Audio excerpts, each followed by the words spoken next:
నమస్కారం, welcome to I dream. ధర్మ మార్గం విత్ విజిత కార్యక్రమానికి స్వాగతం. ప్రస్తుతం మనతో పాటు ఉన్నారు ప్రముఖ జ్యోతిష్య వాస్తు పండితులు బ్రహ్మశ్రీ అన్నవరపు తిరుపతి మూర్తి అవధాని గారు. ఇప్పుడు గురుగారితో మాట్లాడి మరిన్ని విషయాలు తెలుసుకుందాం. నమస్కారం గురుగారు. ఓం శ్రీ మహాగణాధిపతయే నమః. గురుగారు, ఆషాఢ మాసం రాబోతుంది. ఆషాఢ మాసం అనగానే మనందరికీ గుర్తొచ్చేది వారాహి నవరాత్రులు వస్తాయి, ఈ నవరాత్రులు గుప్త నవరాత్రులు అని. అంటే ఇంతకు ముందర అయితే మనం వినలేదు కానీ, అంటే మేము వినలేదు కానీ గత ఒక 3-4 సంవత్సరాల నుంచి మాత్రం ఎక్కువగా వినిపిస్తోంది వారాహి అమ్మవారి పేరు కానివ్వండి. ఆ పేరు వినడం మొదలైన తర్వాత వారాహి దీక్షలు అని చెప్పి, వారాహి నవరాత్రులు అని చెప్పి, అంటే ఈ అమ్మవారి పూజలు గుప్తంగా చేయాలని చెప్పి రకరకాలుగా వింటున్నాము. మరి ఆషాఢ మాసం ఎలాగూ రాబోతోంది, ఈ నవరాత్రులు ఎప్పటి నుంచి ప్రారంభం అవబోతున్నాయి, అప్పుడు మనం ఆచరించాల్సిన విధానాలు ఏంటి? తప్పకుండా. ఆషాఢ శుద్ధ పాడ్యమి నుండి వారాహి గుప్త నవరాత్రులు. స్వతహాగా నేను వీడియో ముందు కూర్చున్నప్పుడు కొంతమందిని నేను అరుస్తూ తిరుగుతూ ఉంటే, ఎందుకండి మీరు తిరుగుతూ ఉంటారు అని అడుగుతుంటారు కదా. అవునండి. సిగ్గు లేని జనాలు, బుద్ధి జ్ఞానం లేని జనాలను ఎందుకు తిడతాను తెలుసా అండి? ఇందువల్లనే.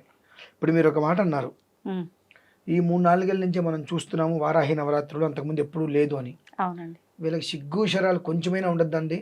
ఎందుకండి? ఇంతవరకు లేనిది ఇప్పుడు ఎవడో పుట్టించిన దాన్ని మనం ఎలా చేస్తున్నాము? గుప్తము అనగా గోప్యంగా చేసేటువంటిది. పుట్టించడం అంటే లేదంటారా శాస్త్రంలో? అనే చెప్తాను. గుప్తము అంటే గోప్యముగా చేసేటువంటిది, రహస్యకృతంగా చేసేటువంటిది.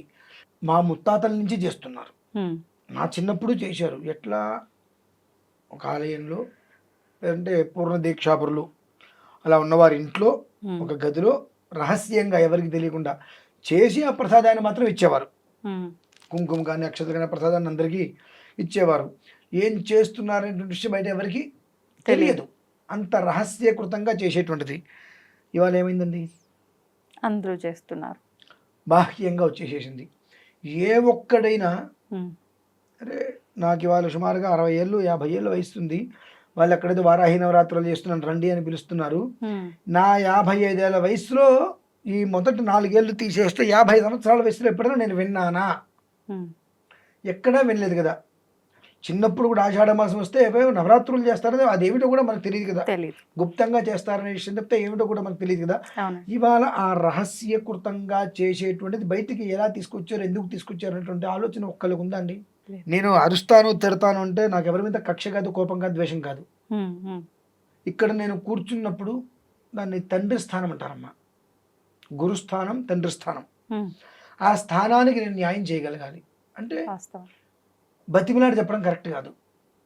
అరిచో కరిచో గట్టిగా మాట్లాడితే కనీసం 100 మందిలో ఇద్దరికైనా అర్థమవుతుంది ఎందుకు ఇంత అరుస్తున్నారు. ఇప్పుడు జనాలందరూ ఏదైనా పూజలు పునస్కారాలు చేయించుకుంటేనే వాళ్ళకి భక్తి కదా.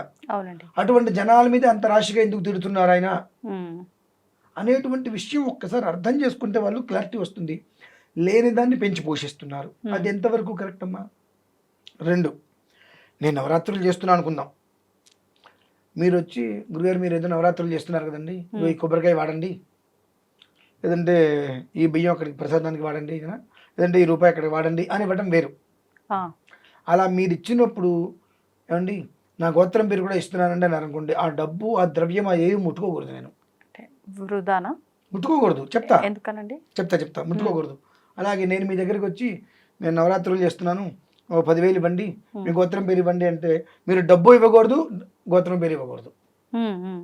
దీనికి ఎలా ఉంటుందంటే అమ్మా, కర్త కారయితా చేవ ప్రేరకశ్చ అనుమోదక సుకృతం దుష్కృతం చేవ చత్వారః సమభాగినః. కర్త అనగా నేను వారాహి నవరాత్రులు చేయాలని సంకల్పం చేశాను.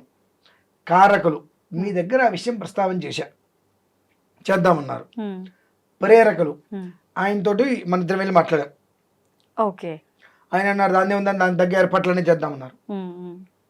అనుమోదక దాన్ని ఇంకొక 4 కలిసి ఎంతైనా ఖర్చు పెట్టి చేద్దామని చెప్పి ముందుకు వచ్చారు. ఈ 4 కూడా ఎక్కడా కూడా నా పేరు నా గోత్రం అనేటువంటిది లేకుండా దైవకృతంగా చేసే విధానం వేరు. అలా కాకుండా అందులో మనకంటూ ఒక ప్రత్యేకమైన స్థానం కావాలి, మనం వెళ్ళి కూర్చోవాలి, మనం వెళ్ళి చేయాలనేటువంటి విషయం మొదలు పెడితే అది దుష్కృతం అవుతుంది. ఫస్ట్ అందరూ కలిపి సమిష్టిగా ఏర్పాటు చేసి నేను ఒక్కరిని లోపల కూర్చొని చేసేటువంటిది సుకృతం, ఆ ఫలితం అందరికీ వస్తుంది. ఎప్పుడైతే ఇవన్నీ అనుకోని వాళ్ళతో వీళ్ళతో మాట్లాడి పూజ చేస్తున్నా డబ్బులు ఇవన్నీ డబ్బులు ఇంత కట్టండి అని వ్యవహారం చేస్తామో అది దుష్కృతం. ఈ పాపం అందరికీ తులాభాగం వస్తుందమ్మా. ఎప్పుడు ఏది కూడా రహస్యం అయినటువంటిది బహిర్గతం చేయవద్దు, రహస్యం కానటువంటిది రహస్యంగా చేయకూడదు. మరి కంచి పీఠాధిపతులు ఉన్నారుగా, శృంగేరి వారు ఉన్నారుగా, ఇలా చాలామంది పీఠాధిపతులు ఉన్నారు. ఎప్పుడైనా నేను వారాహి నవరాత్రులు చేస్తున్నాము మీరందరూ పాల్గొనండి అని చెప్పిన దాఖలాలు ఉన్నాయా? మరి మేమెవరు మనం చెప్పడానికి సిగ్గు లేకపోతే మాకు మా బ్రతుకులకి? అంటే మాకు తెలిస్తావు అదే విషయం, మీకు అసలు తెలియదు కాబట్టి మేము చెప్పిందే మీకు వేదం. మీకు అసలు తెలీదు, మాకు తెలీదు, కానీ మేము చెప్పింది మీకు వేదంగా మీరు భావిస్తున్నారు, మీరు చేసుకుంటున్నారు, మేము సంపాదనతో బాగుంటున్నాం. ఇది కేవలం ఆషాఢ మాసంలో జరిగేటువంటి గుప్త నవరాత్రులు అనేటువంటిది ధనాన్ని సంపాదించుకోవడానికి మినహాయిస్తే వేరే ఒక విధంగా ఇది చేయడానికి అనేటువంటి అర్హత ఎక్కడ మనం చూడట్లా. ఇప్పుడు అంటే వారాహి అమ్మవారైనా ఎవరైనా సరే భగవంతుడే, అమ్మవారు అమ్మవారే. అంటే ప్రత్యేకించి ఎందుకు వారాహి అమ్మవారి నవరాత్రులు గుప్తంగా ఉండాలి, అందరూ ఎందుకు చేయడానికి పనికిరాదంటారు? దశమహావిద్యాధిదేవత వారాహి. 4 నవరాత్రులు ఉంటాయి మొత్తం సంవత్సరంలో. అవునండి. ఈ 4 నవరాత్రుల్లో ఆషాఢ మాసం, అసలు ఆషాఢ మాసం అంటే ఏంటో తర్వాత చెప్తాను, ఇదంతా మీకు అర్థమవుతుంది. ఆషాఢ మాసంలో మొట్టమొదటిగా వచ్చేటువంటిది వారాహి నవరాత్రులు. మనకు శక్తి పీఠాలు ఎన్ని ఉన్నాయండి మొత్తం? అష్టాదశ శక్తి పీఠాలు మనకు తెలిసింది. 64,000 శక్తి పీఠాలు ఉన్నాయి. అందులో ప్రధానం 4. ఓకే.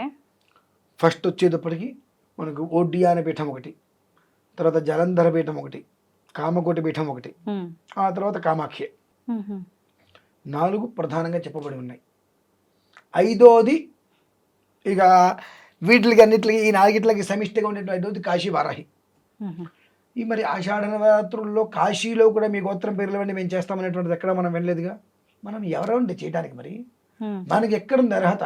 ఫోటో పెట్టేస్తా, ఈ నివేదన పెడతా. ఈ నివేదన పెట్టమని నీకెవరు చెప్పాడు? ఈ చీర కట్టమని నీకెవరు చెప్పాడు? నీకేదో ఊహకంది, నువ్వేదో గొప్పతనం కోసం ఏదో చెప్పి ఎదుటి మనసు ఏదో చేయించి వాళ్ళ జీవితాలు ఎందుకు నాశనం చేస్తున్నారు?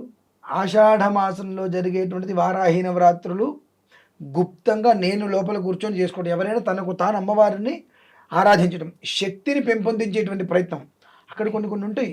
ఇప్పుడు మీరు ఏదో వచ్చి కూర్చుంటాంటారమ్మా. 2 విషయాలు చెప్తా. రక్తవర్ణ మాంసనిష్ఠ కూడా అన్నప్పుడు యతమానస అంటాం. మన వాళ్ళందరికీ కూడా రక్తవర్ణ మాంసనిష్టానంగానే మాంసం తీసుకొచ్చి పెట్టేస్తారు, రక్తం తీసుకొచ్చి పోస్తారు. గట్టిగా కొడితే పళ్ళు మొత్తం రాలిపోవాలని కోరుకుంటారు. ఒకటే దెబ్బకి పళ్ళు మొత్తం రాలిపోవాలని కోరుకుంటారు. అలా కొట్టాలి కొడితే అని కోరుకుంటా. రక్తవర్ణ మాంసనిష్ఠ కూడా అన్న ప్రీతమానస అంటే రక్తవర్ణము, రక్తం కాదు, ఎరుపు రంగు. అంటే ఎట్లా? పాలల్లో కుంకుమ వేయాలి, వేస్తే ఆ కలర్ వస్తుంది. మాంసనిష్ఠ అనగానే అల్లం. ఓకే. అక్కడ నేను ఇంత అల్లం ముక్కల్ని కట్ చేసేసుకొని ప్లేట్లో మొత్తం అంతా పెట్టేసుకొని ఈ రక్తవర్ణ అన్నట్టుగా ఈ యొక్క కుంకుమ పువ్వుని పాలల్లో వేసేసి బాగా తిప్పేసింటే ఎరుపు వర్ణం వస్తుంది. వాటిని మొత్తం దాని మీద చల్లేస్తాను, నీళ్ళు చల్లి ఆ పాలతో ఉన్నటువంటి ఎరుపు వర్ణండి ఆ అల్లం చల్లేసేస్తా. చల్లేసి అక్కడ పెట్టుకొని కుంకుమతో అన్నం కలిపి అమ్మవారి దగ్గర పెడతా. చూసిన వాళ్ళు వెంటనే ఏమనుకుంటారు? మాంసం మొక్కలు పెట్టారు అనుకుంటారు. బయటికి వెళ్ళి ఎంత ప్రాపకాండ చేస్తారు. అవును, అది నిజమాబద్ధం ఎవరికి తెలుసు? చేసిన వాళ్ళకి. అందుకని రహస్యకృతంగా చేయండి, బయటికి చెప్పొద్దు అంటాను కారణాలు. ఓకే. అల్లం మొక్కలు చూడంగానే అవన్నీ పడితే ఎలా ఉంటుంది? మాంసకృతులాగానే ఉంటాయి. కాదు అంటే మీరు నమ్ముతారా? నమ్మం. కానీ గురుగారు ఎందుకు అల్లం ముక్కలు? అంటే ఏ భగవంతుడికి కూడా తీపి పదార్థాలు, పులిహోరలు ఇలాంటివే, కానీ అల్లం ముక్కలు ఎందుకు? మాంసనిష్ట, మాంసాకృతిని పోలి ఉంటుంది అల్లము. అవును. దానికోసమే అల్లాన్ని అక్కడ అమ్మవారి దగ్గర పెట్టాలి. ఓకే. ఆరాధన, అల్లము రసము తీసుకుని ఆరాధన చేయటం, గుడాన్నము, బెల్లం అన్నంతో నివేదన. ఇవన్నీ విడివిడిగా దేనికి దానికి పెడితే ఎలా అనుకుంటారు చూడంగానే ముందు? ఇవి పాజిటివ్ కన్నా నెగిటివ్ పబ్లిసిటీ బాగా వెళ్ళిపోతుంది. దీనివల్ల దేవతకి రక్తం అడిగిందని చెప్పి ఇంకా జంతువులు ఎక్కువ చేయడం మొదలు పెడతారు.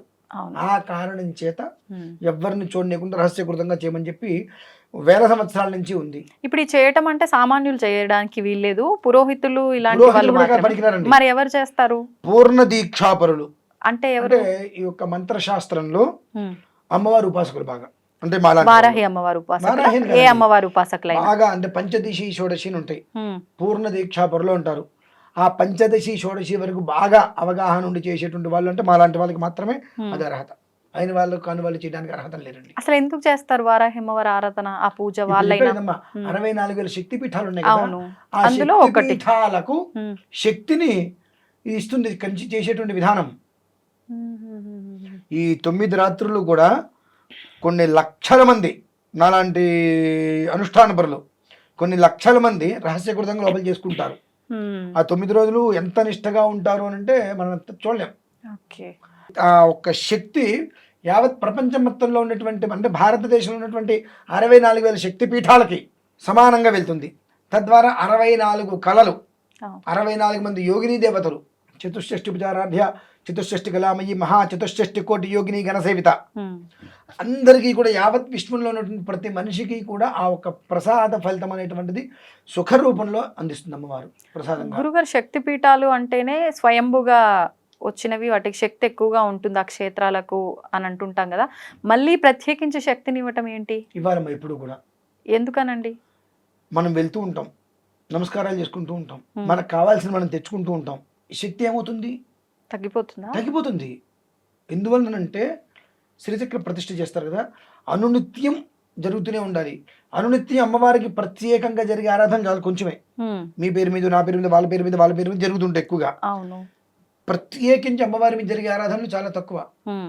దీనివల్ల ఏమవుతుంది, అందరూ వచ్చి అమ్మవారి దగ్గర నమస్కారం చేసుకోవడము, దీనివల్ల శక్తి అనేటువంటిది అలా తగ్గుతూ వస్తుంది.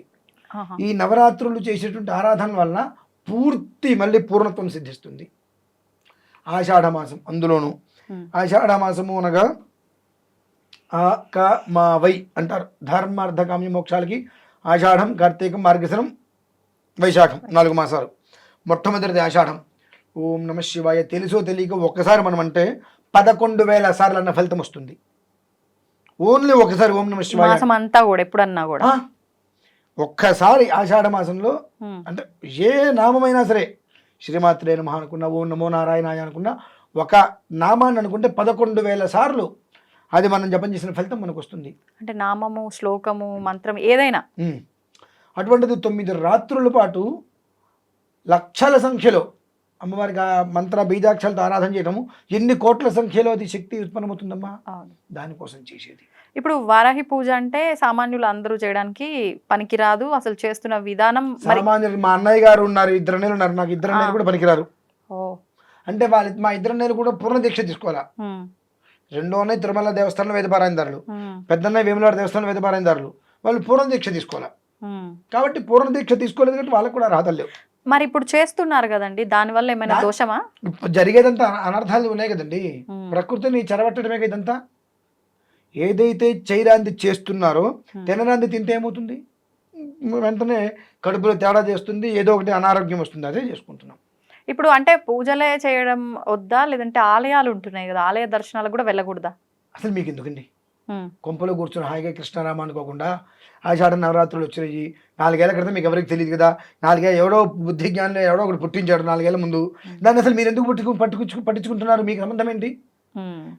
వైశాఖ మాసం ఎలా, జ్యేష్ఠ మాసం ఎలా, ఆషాఢ మాసం అలాగే ఉండండి, భగవాన్ నమస్కారం చేసుకోండి. వెళ్ళమని ఎవరు చెప్పారు మీకు? అసలు వెళ్ళమని ఎవరు చెప్పారు? ప్రత్యేకంగా ఆషాఢ మాసంలో ఫలానా చోట వారాహేమవారికి ఆరాధన జరుగుతుంది, వారాహేమవారి హోమం జరుగుతుంది. కొంచెం నాలెడ్జ్ లేదు నీ బ్రతుక్కి, ప్రతి ఒక్కరిని వేలు పెట్టి పొడుస్తావుగా, నువ్వు ఎందుకు అడగట్లా అంటే వారాహి ఆరాధన 4-5 ఏళ్ళగా లేదు. ఇప్పుడు ఎలా వచ్చింది, ఎందుకు వచ్చింది, ఏ కారణం చేత వచ్చింది, రావడానికి కారణాలేంటి, మీరు ఎందుకు పుట్టించారు, అది శాస్త్ర ప్రమాణంలో గుప్తం అని చెప్పబడింది కదా, దాన్ని గోప్యం అనేటువంటి తీసేసి బహిర్గతం ఎందుకు చేశారు? జనాలు నాశనం చేయడానికి చేశారా? ఎందుకు మాట్లాడలేకపోతున్నారు? ఎప్పుడు కూడా అమ్మా తెలంగాణ కడుపులో నొప్పి రాదు, కొంచెం సమయానికి కడుపులో నొప్పి వస్తుంది, అనుభవించక తప్పదు. ఇదే ఇప్పుడు మనం చేస్తున్నాం, చేసిన దానికి చేసినంతగా అనుభవిస్తూనే ఉన్నాం కదా, అది విషయం. ధన్యవాదాలండి. పరమేశ్వరారు.